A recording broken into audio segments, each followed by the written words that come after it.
So I surveyed the audience at one of my live grief seminars and asked what advice they would give to people that are newly grieving, and here's what they said.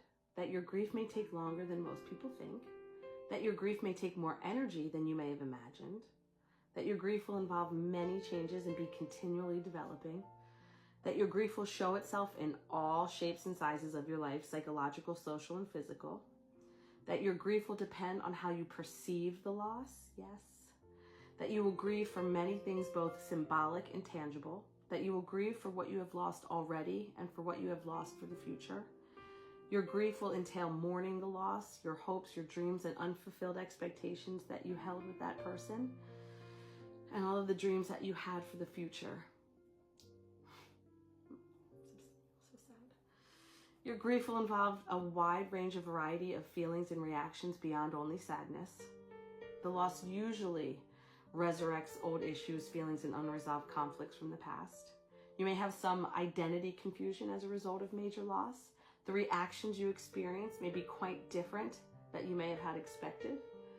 That you may have a combination of anger and sadness, such as irritability, frustration, annoyance, and or intolerance.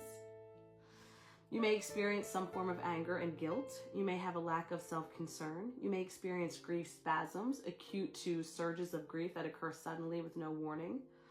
You most likely will have trouble thinking, memory, organizational, and intellectual processing, and making decisions.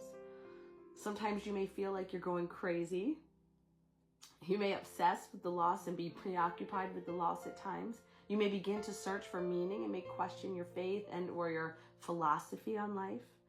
You may find yourself acting socially in ways that are different from before. You may find yourself having a number of physical reactions. You may find that there are certain dates, events, and stimuli that bring up surges of grief. Society may have unrealistic expectations about your mourning and may respond inappropriately or unhelpfully towards you. Certain experience later in your life may resurrect intense grief for you temporarily. Holidays and anniversaries may also bring up surges of your grief. Your grief may look very different from others or even from other grief that you've experienced. Grief usually is based on your personality and how you attach meaning to the loss.